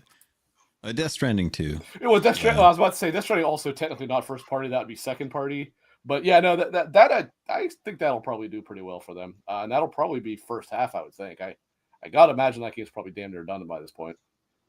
I think I would imagine Kojima wants to go later. I think Kojima's probably, yeah, because I don't know. I feel like he's like a fall winter child when it comes to his game releases. I can't remember the last time it was sunny out when they released a game. I think Death Stranding came out in like June. I want to say that was a summer release. Yeah. Did it really? You might be thinking of the director's cut, which actually that was like February, so that's why you're thinking it was cold. But I don't think it was a September release or anything like that. Metal Gear Solid 5 was definitely a September release. Weird how brains work. Yeah. It might be exclusive for Red Beast. I'm not sure, but yeah, the reality is saying first party was kind of stupid. I should have just said exclusives, but yeah, I can't think of what else they got going on. Like 2024 was supposed to be a lackluster year because they had like Astrobot, like as first party, right? And they still did really well with Helldivers and Stellar Blade and like everything else, and they even won Game of the Year. So yeah. Actually, technically, Astrobot wasn't even announced until 3 months before it came out. Yeah, so, it was heavily rumored to exist, but it wasn't confirmed until like whatever Keeley's Summer Games. So I won't write like 25 as lackluster yet for PlayStation, especially because Ghost of Yotai is going to be there anyway. And that one's going to be huge. There's no doubt about it. That's going to be a quality game. We also know that as fate would have it, if Nintendo plans on doing a mainline Zelda game, there will be a response from Guerrilla where a game will get launched. We'll know Horizon 3's release date finally, yeah. So we just have to keep an eye on when the next mainline Zelda game is going to come out, and then we'll know, like, you know, how the Horizon game development's going. What's up? Or from Soft new IP. Yeah. Now I know he's not in here right in the chat right now, but maybe he'll be watching later. We'll give Baden a bit of a shout out here. Bloodborne 2? Yes, no? I think if it ever exists, I think they are keeping it for the next gen. I would probably agree with that. Well, okay. What about? Because Bloodborne it is insane that they haven't remastered the other one yet. It's like that is free money they've left on the table at this point. But well, didn't we hear something about how someone was talking? And this is all speculation, so it could be just like conversations. But I could have swore I remember reading an article about how Bloodborne would have a difficult time with a 60 FPS patch due to the combat system being tied to that. No, completely unfounded. No, they on PS4 there's a mod, like from a fan did a mod to unlock the FPS, and it runs flawlessly. And also when that does happen, they can usually go in and fix it pretty quick. Like you were saying, animations were tied to frame rate and stuff like that. Is that what you were getting at, Logan? Yeah. I mean, it does happen, obviously, but when it does happen, well, first of all, Bloodborne would have to be locked to 30 frames a second for that to be the case, and it most certainly is not. So, but when that is the case, you're right. I mean, just simply making it a 60 frames game would not work, but it usually is not a major undertaking to fix that. They just have to go in and kind of unlock it and make it, not tied to frame rate. That's all. A lot of times it's more physics as opposed to animations, but sometimes it is both. I remember where this was coming from. It was the FPS boost discussion with certain games. There are definitely times where you cannot do that. There's a few that I can't think of. Actually, one that may be the reason why they never made it. Dishonored 2 may have been tied to the frame rate, which is why they never FPS boosted that one, whereas they did the other two. That might be the case, but yeah, it does happen. It kind of sucks, unfortunately, when it happens, but yeah. But not Bloodborne. Bloodborne already runs at 60 FPS on some PS5 and PS4 Pro modded. So really, it's just the fans that are too lazy to go and learn how to mod stuff. Yeah, I mean that's one way to put it. I guess that's the Bethesda approach, you know. I suppose if you don't want your Bethesda PS5 to be usable in the future, sure. Bethesda proved that modders can fix the game for them. So I mean, it works for Cyberpunk, so it works for Cyberpunk, it works for Skyrim, it works for Starfield. I mean, Fallout 4. Basically, Christ knows with Skyrim, the community has made patches that they still have the same damn bug in Starfield. Yeah, and that goes as far back as like Fallout 3. Yep. But all right, yeah. So there's really not a whole lot to say there on PlayStation, at least not that we know of. We might see more coming. Yeah, but because we don't know shit. Yeah, exactly. I hope they come out with something. I hope I do justify too. people paying $700 for the Pro. No. Well, Ghost of Yotei, that's my reason. That's the only reason for them. I mean, we mentioned Assassin's Creed Shadows. That's one I'm very excited for. That was 100% one that I was like, okay, that's another reason I want the Pro, because I assume that'll be pretty good on there, you know? So we'll see. To jump into Xbox, now there's certainly a lot more to talk about here, because we do know a bit more about Xbox's 2025, which includes a lot of PlayStation 5 publishing at the same time. But myself, so I am of their slate that we know of, I would say I am probably most excited for Doom and South of Midnight. I know I'm kind of alone on the South of Midnight thing. Not that I'm excited for it, but that it's towards the top for me. But a lot of what they have come out this year really is not for me. I really don't have much interest in Fable whatsoever. But and off the top of my head, I can't really. I know they have other things. I can't remember what all they have. What was that? Oh, well, Avowed, I would be interested if it wasn't coming out amongst 5 other games that I want. So Avowed's going to have to wait, which is a shame, because I was looking forward to Avowed until I'm like, my God, Microsoft's got to get that out of February, and they're not going to. They're going to release it then, and it's probably going to die. But what do you got? What are you guys thinking there? For me, it's Avowed, and because I don't plan to play Kingdom Come Deliverance 2 right now, because I haven't touched the first one yet. I am. It's on the backlog resolution after Mass Effect. I love one big RPG at a time, you know. So Avowed and Doom. But what I noticed, like on all their announcements, and that's my prediction, on average, it's going to be low 80s score. Which one is this? Doom? Is that what you're saying, or overall, like the just tier, like an average? Okay, I gotcha. Xbox 2025 will be like maybe 83, I would say. Considering the number of games they probably have coming out, 83 would actually be a really high like average. That's what I think, but I also think that Xbox fans will not see that as a good score, because it's not enough for them. Because they want a game of the year. They want the high 9s and 10s that PlayStation would have on occasion. Yeah, that's what they want, and they won't get it. Like I don't see. Of everything coming, I don't see an above 80 and 90 game on that set. I mean, maybe Doom. Doom really could be Doom, actually. Maybe. And then depending how it is, I don't think it will be, but Fable theoretically could be that. I don't think it will, to be clear, but I could see a world where it is. That's why also I say like average year at 80 something, because maybe Avowed doesn't eat as much, you know, and stays at 78, 82. Maybe South of Midnight is not. Like maybe something's not. If South of Midnight is about an 80 enough. Metacritic, that's probably a success for that, because it'd be tough for it to be a whole lot higher than that. And I think that's what like Microsoft like aims for.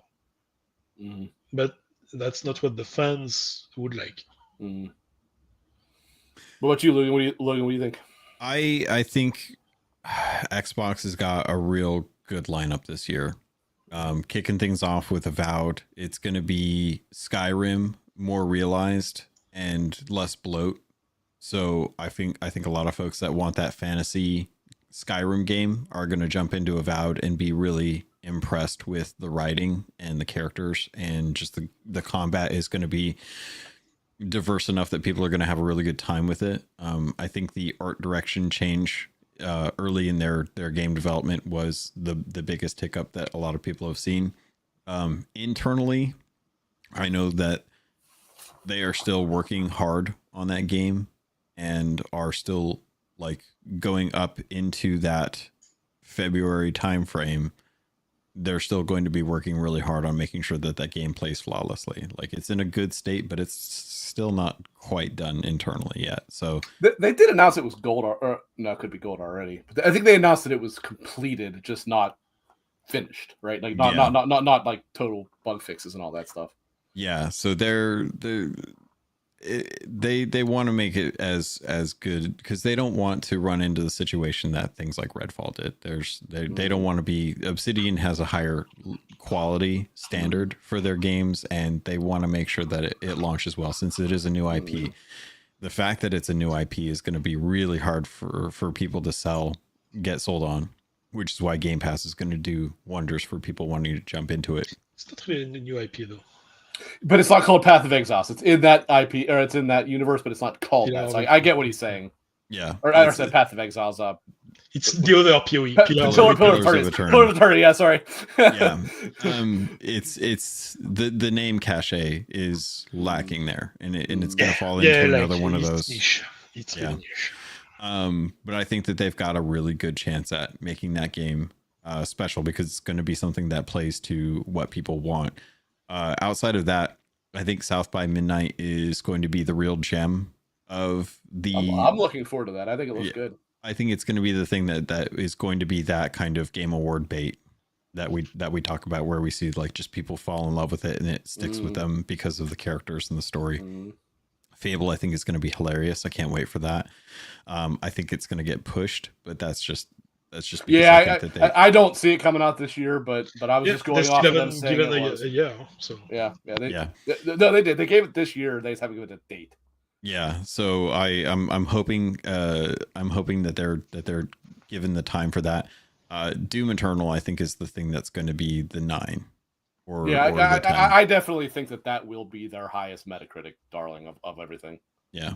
But we still don't know anything about what Forza is doing. If they're going to roll out a new Horizon, they could easily drop that in and do some stuff for that. Playground is doing Fable, so right. And I cannot remember. Did Motorsport came out last 2 years year? Ago. Correct. Was it that long? But I mean, that said, it was obviously built for long haul. It's a live service title, but yeah, if I remember, it was October 2023, beginning it, because I was playing Mirage while I think Luke was going into. That makes sense. So not 2 years ago. It was 2023, but it was a year and a couple months ago, because it was like October. So okay, that makes sense. You said 2 years. I'm like, man, it's been that long. But I guess it's because I'm thinking we're in 2025, but but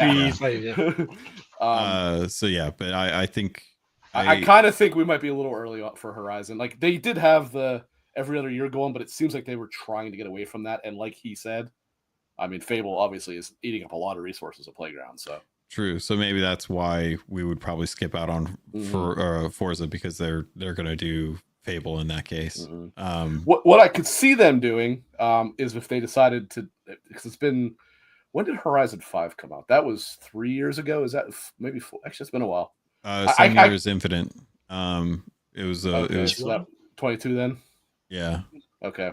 I could see them, even though they usually only do 2 expansions, I could see them doing like, hey, we're gonna have one like really, really big expansion. Like, this time it'll be half the size of the main island or whatever, something like that, But it would be a departure for how they typically do it. I could see it happening as a, hey, we're still ways off from the next numbered entry, so maybe we'll do this now. I think we would have seen it already, because compared to PlayStation, Xbox is pretty open on their lineup. Well, if I could interject real quick, what do you think about them doing that as kind of like a big reveal for their developer update at the end of this month? Might be. I would assume there's going to be some surprise there. They do tend to have their 12-month window. Or Silk Song. Yeah, I was about to say. We're well past 12 months for that one, but It's been 20 months Yeah. of 12 months. I'm curious if you guys think, because I think I saw some people talking about how State of Decay 3 is going to get pushed out. We still don't know anything about Contraband. There's Everwild is still a mystery. Well, at least we know it's still alive because Rare tweeted it for their end of year. No, don't. It's a screenshot, I and they said, "See you in 25." I know the marketing team. That was just them pulling something. They didn't. That was no. If we're going off of random tweets, still will we see Half-Life 3 this year? Have you guys seen that news? It's still in development. That's all that matters. It's still in development, but they are still a lot of resources being pushed into Sea of Thieves because their whole team right now is having to go and fall back on doing feature releases because the state of the game is just at a point where it's like it's not as strong as it needs to be. It's not as stable as it needs to be. So they're very much. I'm 100% positive that we are still like a couple years out from whatever the heck Everwild is still going to be.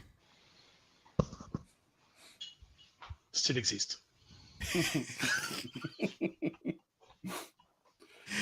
But yeah, I think Xbox has a lot to show this year, and I think they're going to do really, really well with it, especially just Doom, Fable, big names, big cachet behind them. I think things like South of Midnight.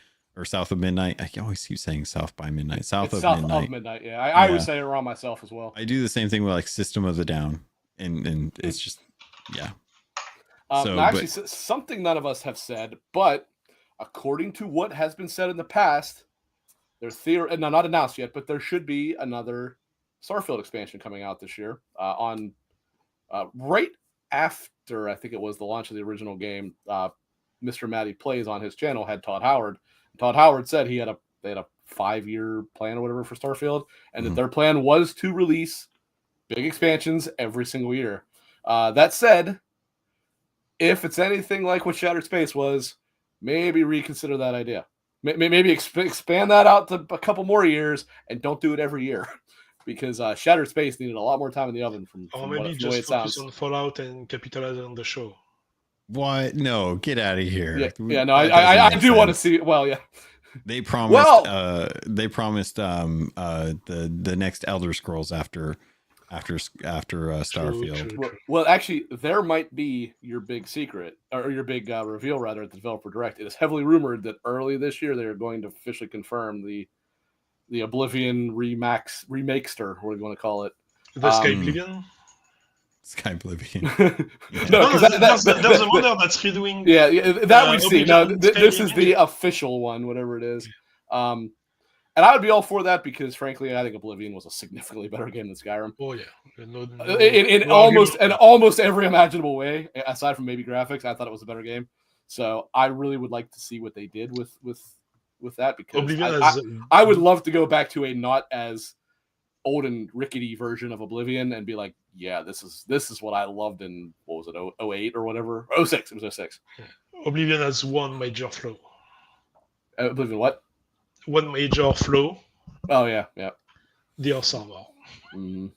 I mean, much better soundtrack too. Much better soundtrack. Also, why do we need a Fallout game when we have Atomfall coming? I hope Atomfall's good. I hope so too.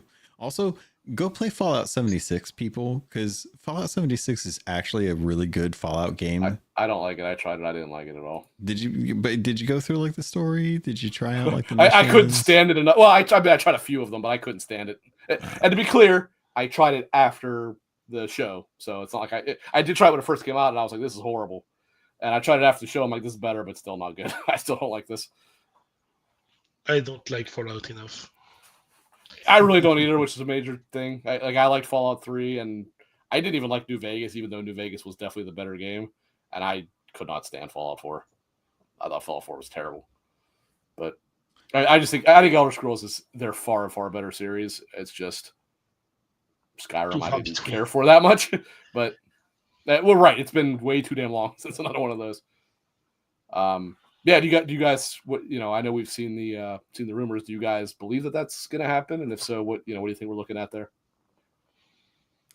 I lump it in with the Donkey Kong game remastered, or like the new Donkey Kong games. Like I know they're coming out with Donkey Kong Country Returns remake, whatever it's called, this month, but I don't think that like that stuff is like in the same like bucket as the Gears remakes. It's like it could happen. It could be a thing that exists. It depends on the level of the remake remaster. If it's something they slop together in 2 years and just kind of put a higher resolution, yeah, I agree with you. But if they like the rumor when this initially was rumored to come out, not this most recent one, but it was that they like ported it into Unreal Engine 5, so it would have vastly improved shaders and texture detail and stuff like that. I didn't look into much more than that, but if they make the combat a little less floaty and stuff like that, I mean, that really could make all the difference in the world in making that a really good modern version of, frankly, one of the most important games ever made. So I'd love to see, I'd love to see a modern version of Morrowind, because Morrowind was pretty easily the best of the modern ones. It just was before they really found their footing on the gameplay side. The gameplay in Morrowind's not so great, but everything else about Morrowind is brilliant. Yeah, it's a hard one to get. It's so old. It is so old at this point. It would take. I tried and I couldn't. Yeah, the combat in Morrowind was terrible. So it's tough to play it now. But it's like, but you walk through it, and it's like, man, it's hard to believe when this game came out because it was so far ahead of its time. So the other thing I got, we kind of touched on it somewhat lightly, but your most anticipated that you think is going to be, maybe very, very good. I mean, I mentioned Doom at South of Midnight, Metal Gear. Kingdom Come 2 is probably my number one most anticipated game. I mean, you guys all heard me and Clinton talking about it in the various Discords that we're straight up, fanboys of Kingdom Come, and this looks like it's going to really take this to the next level. So I am, and really we're a month and I think a day away from this now. So it's actually coming sooner than it seems. But what else you guys got? What are you looking forward to, like, specifically? Silcanit? My most anticipated is Citizen Sleeper 2. That's soon, isn't it? Yep, at the end of January 31st. Okay. Mm-hmm. I love the first one, like the board game aspect of it, like the dice, the narrative, how the guy Damien does their story, like it's just more of it, more systems on top of it, like more RPG, like it's probably like going to be everything I want for in the game. So there's that. And Monster Hunter Wilds, I hope will consume a good chunk of my year. Yep. Yeah, I expect that one's gonna take a lot of my time as well. But I'm not too worried like to go like hard on it, because I know that I'll play it like along the year. Mm-hmm. I'm not a competitive player in Monster Hunter. I don't need to go do the raids like the first week. Like I just take my time and have fun with it. That's pretty good. What about you? Expedition 33. Yes. Arc 2. You know what? Is that even this year? I love Arc. I have like hundreds of hours in Arc. I would love for it to be good, but I hate what the publisher and the developer did with the Arc like remaster and stuff. So I don't even want to buy the second one now. All joking aside, I'm looking forward to Ghosts of Yotai. Yep. Mm-hmm. There's something about the world that Ghost has. Ghost of Tsushima. One of my buddies. He's not a big gamer. But every once in a while, I'll convince him to pick up a game based on my recommendations. And hearing him wax poetic about that game as not a big gamer, like he is a casual PlayStation gamer. He'll play Spider-Man, he'll play Wolverine, he'll play like a sports game or something like that, but that's about it. Hearing him talk about how much he loved Ghost of Tsushima and just like explored the world and got everything and like went to the different zones and did the expansion and stuff, I was just like, there's something magical about that world, and I loved it. I don't care if I don't play as Jin. I'm totally here to hear someone else's story in that world. Just give me roughly the same combat and the same gameplay loop, and let me live in that world. I'm looking forward to that. That is hands down like my biggest anticipated game right now. Same way that I felt about Hogwarts Legacy when that was coming out. Like, that was a game that I was like, I don't care what anyone says about this, any of the discourse about it. This is a game that I'm going to be invested in. And I loved Hogwarts Legacy, and I have no doubt that I'm going to love Ghost of Yotai. Like, it's just going to be one of those games that it's going to consume me for a couple weeks, and I will just play the shit out of that and go from there. So I'm looking forward to that. Yeah, absolutely. Yeah. Sorry. Well, no, you're okay. Just picking back on what you said there. I am so glad that Hogwarts Legacy turned out to be as good as it was too, because it was like leading up to it. It's like, man, this looks so good. It looks like the Hogwarts game they've all wanted, to the point that it's not going to be. I know it's not, and it actually was really good. Like, I was like, okay, now this is a really solid foundation. Let's make this incredible for 2. And I really hope they do. Like, I've always said, like, let's expand, like, let's keep the Hogwarts, but let's expand it now. Let's see, like, the Ministry of Magic or something like that for the second one, right? Like, that way you don't have to be a kid now, right? I mean, would you say no if they did? They were like, hey, we got a new kid with a new story. No, not at all. I wouldn't be against it. But I'm just saying, I'd love to even see more of that world, like, built out like that. You know what I mean? Yeah. Yeah, it'd be really even cool. If you are a kid, that's fine. I'd like to see the Ministry of Magic. I'd like to see Green Gots even, or not Green Gots. I'm sorry. Diagon Alley.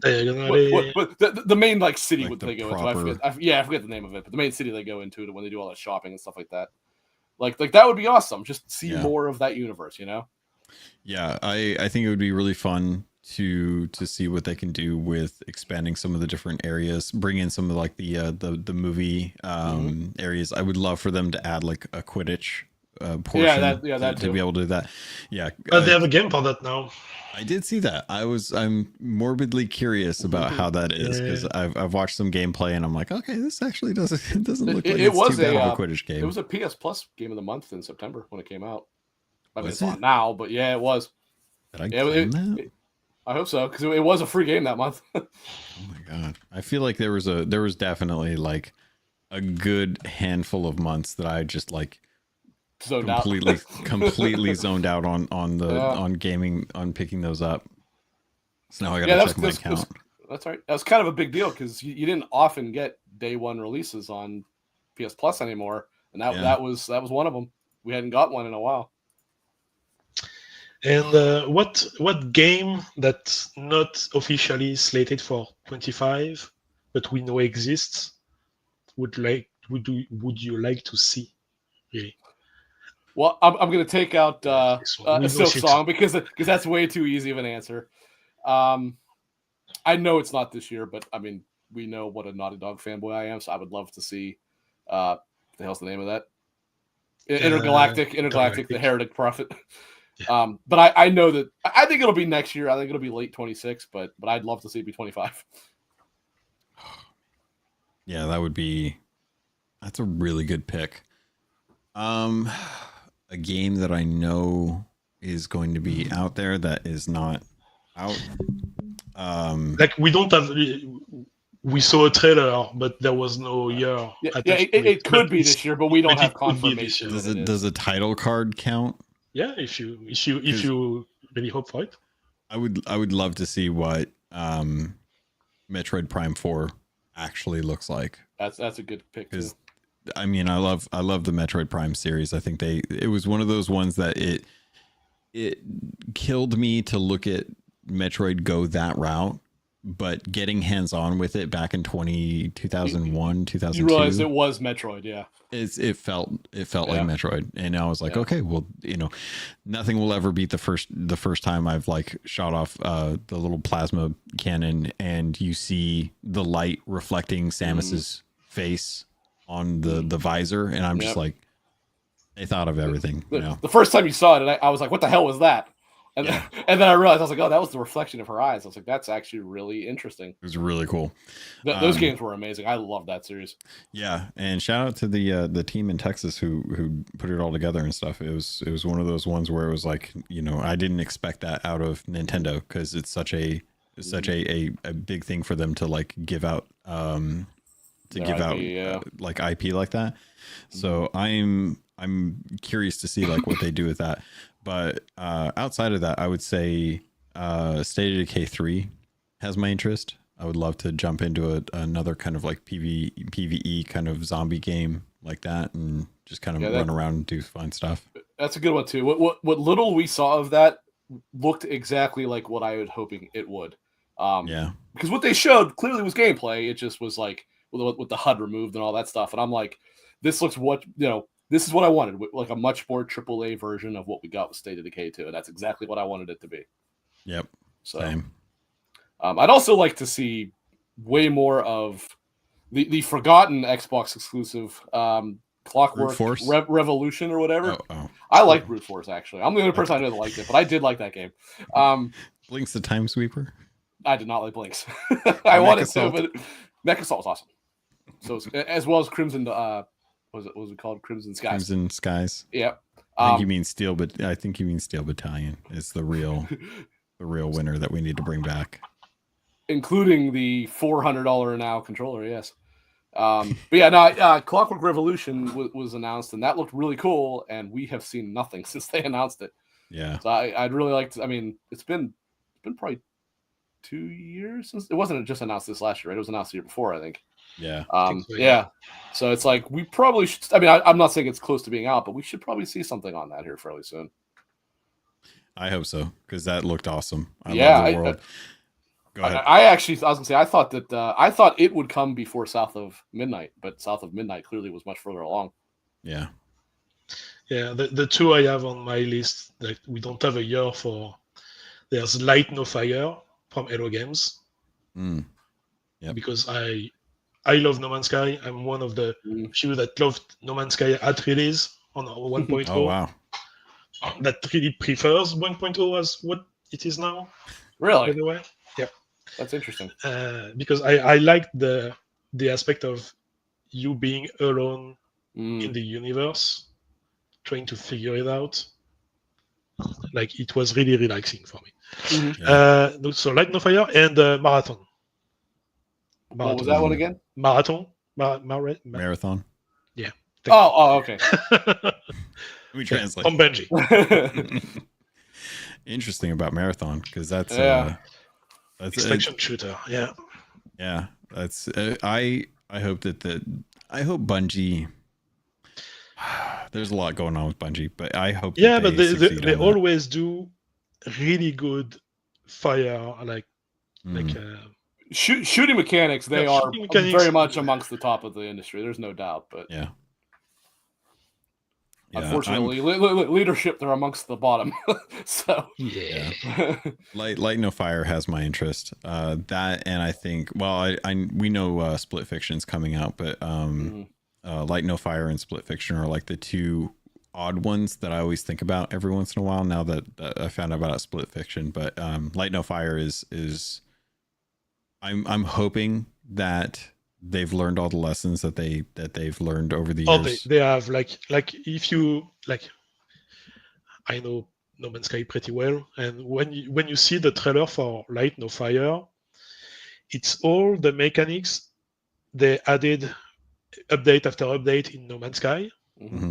So my theory is that they were developing Light No Fire, and each like big features of the game they integrated in No Man's Sky to beta test them and test like the robustness of them in multiplayer, like on small multiplayer on No Man's Sky, to like expand it in Light No Fire. Yeah. That makes sense. I can see that.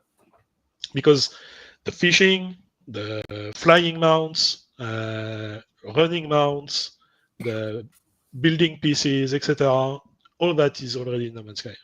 Yeah. I hope It's so. just 'cause not a fantasy setting. Hmm. And I'm looking forward to that. I'll go even further to say that I hope that to access Light No Fire, you have to go somewhere in No Man's Sky, because No Man's Sky, the world of No Man's Sky, the universe of No Man's Sky, is a big like simulated reality, Hmm. like lore wise. So that would make sense to access somewhere, a point somewhere, or even their main hub, like a console or something, and just switch worlds. I see. That'd be fun. Lore It wise, would- they could. I don't know if they would, but I'd be okay if I could boot it up without having to do that. And yeah. No. and- It needs to be a separate game, They're but like- it could be cool if, like, from No Man's Sky, you had like They, references. they to- implemented it into No Man's Yeah. Sky. Yeah, that would be actually really awesome. that would be neat. That would be like the equivalent of pulling your Mass Effect 1 character into Mass Effect 2 Mhm. and just traveling. So It'd be- something Silcanit almost knows about. Almost. Soon, like Soon, apparently, yes. I'm already in the middle of the game. Oh, man. The fact that Yeah, you're going back to 1 is impressive because it is a slog. He was telling us, he's like, yeah, I'm still early in the game. I just beat the plant thing. I was like, you mean the Thorian? He's like, yeah. I'm like, yeah, you're not in the beginning anymore. Then I was like, you're probably about halfway through. I mean, Depending- it's just two missions, like two main missions after you get the chip. So it's like, for me, it's the beginning. Like, everyone tells me it's a 50-hour game. So No, the first one really is not that long in terms of the main story. The second and third are a good bit But longer yeah, on that front. I'm going to say I love the world. I'm starting to like the characters, like when I talk to them between side missions on the Mhm. ship. Mhm. I really do not like the gameplay. It's very dated. It's very And dated, but it's much better into. It's RPG much better mechanics, into. like the equipment and stuff, and the menus, Mhm. not good. All that the- is much improved in the sequel. The control scheme, like having use and sprint on the same button. Yeah, that was a weird choice on PC. I agree. You can't even like rewind both of them. Right.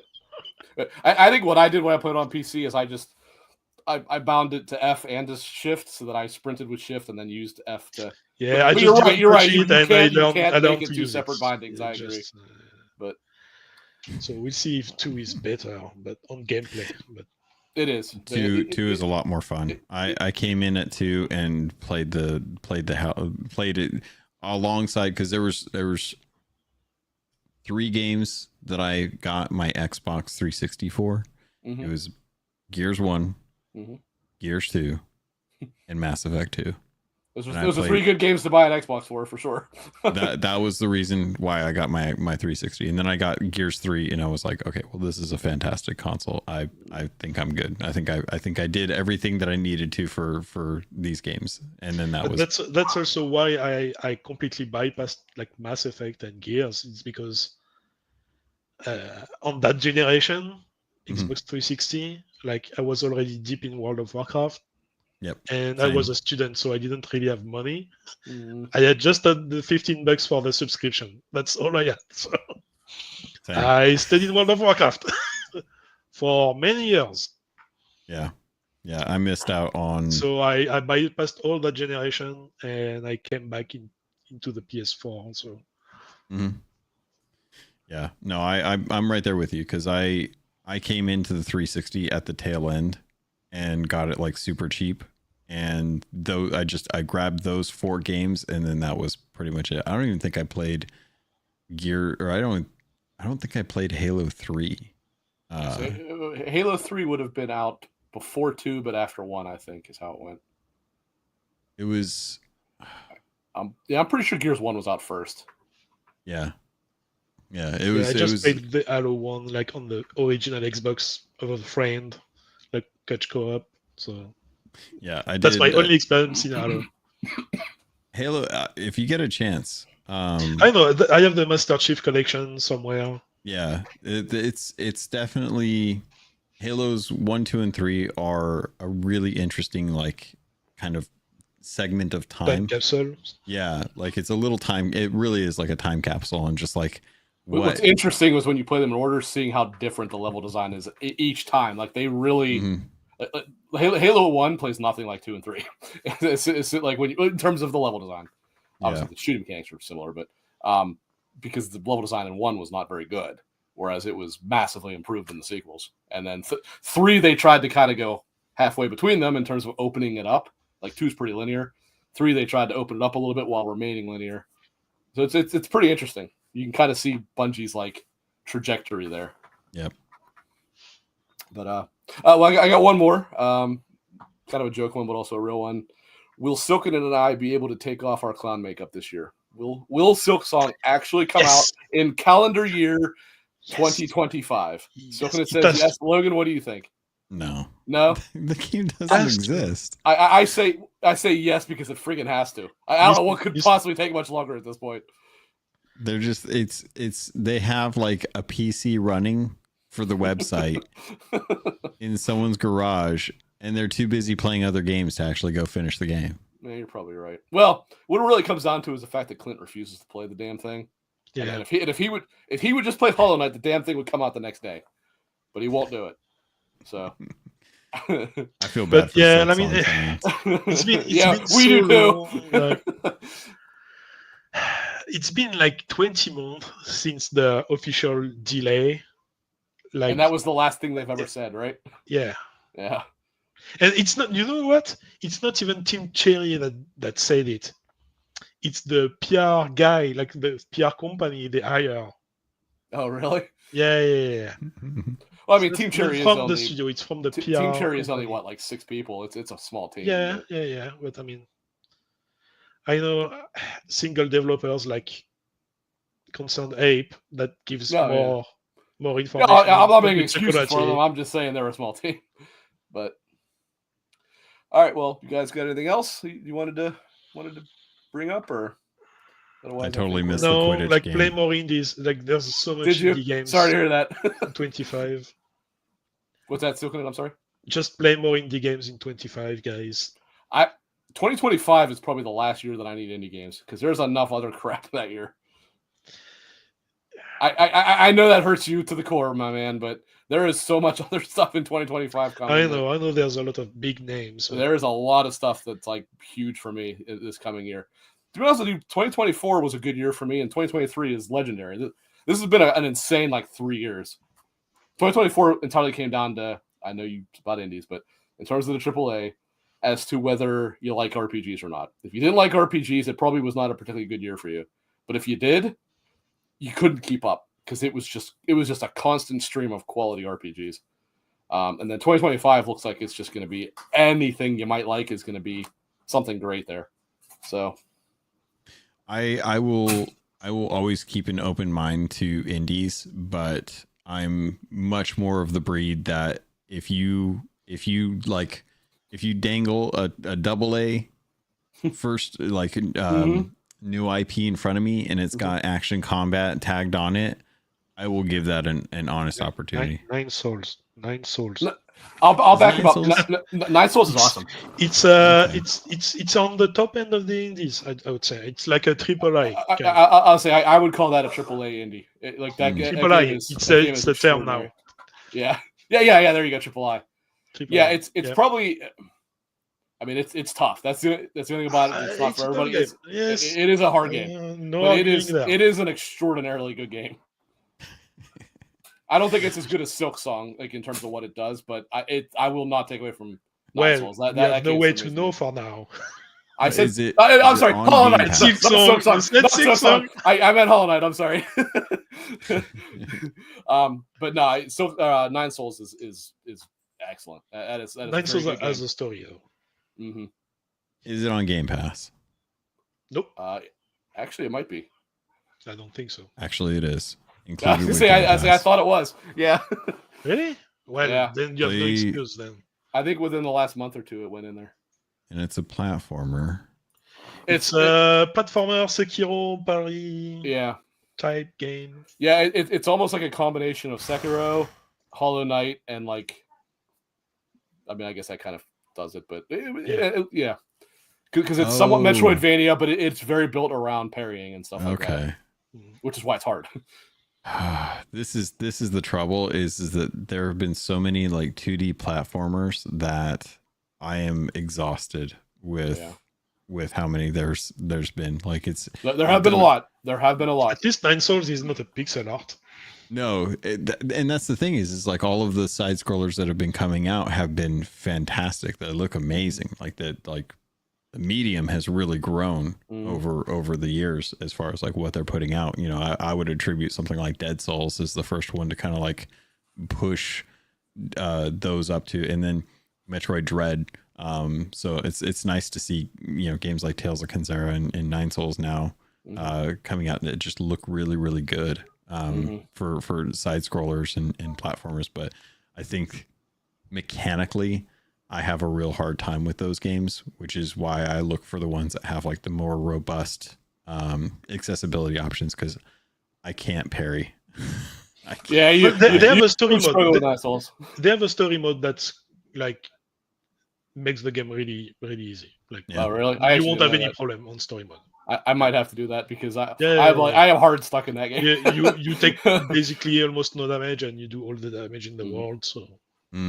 See, it was the same kind of problem that I had, and I know it's a different kind of like style of game, but Tunic was one of those games that I wanted to jump into. Cute little Legend of Zelda like game. It is very much a Dark Souls style game, and like every time I would die, I would lose progress, and I have such a hard time with that as someone who's like constantly in live service games. It's like I would much rather be grinding out a battle pass than losing experience to a random death that I didn't dodge well enough, because that frustrates me more than anything. Is like I'm too slow and now I lost progress, and that's always that's the thing that will pull me away from like Souls like games all the time. But I like the idea of story mode. Check what the story mode has to offer, maybe on Nine Souls. But okay, if like losing progress and like restarting like areas and stuff bothers you too much, don't play it on normal. That's fair. Just I can do that. So. All right, guys. Well, Silcanit, do you want me to do a thingy or no? I do have it here. Well, yes, do it, but I don't have one because I searched for it and I didn't have any. I did not know if you wanted this done with Clint not being here, but Logan, we have a thing here. We read a fortune every episode, so an American invention. Yes. This is fitting with Logan being here, I think. You are a true romantic. I think that fits our guest appearance there pretty well. Aw. All right. Well, I think that's going to do it for us today. Thanks everybody for hopping in the chat. Appreciate you guys being here. Silcanit, Logan, let everybody know where we can find you. You can find me at Silcanit on Blue Sky and on various Discords. I can be found over on Blue Sky as well as Captain Logan, as well as the XEP podcast, which will be going up tomorrow morning. When I pretty much will probably be covering very similar topics as what we got to talk about tonight. But as always, thank you guys for inviting me and letting me come on and spend some time with you. It's good to talk with you outside of just the Discord servers that we're usually in, and get some deep dives on some of the games and stuff that we're looking forward to. Yep, and I appreciate you coming on, Logan. I know it was a bit of a last-minute request, but I do appreciate you coming on. And thanks, everyone, for watching. We'll see you guys next time. See you guys.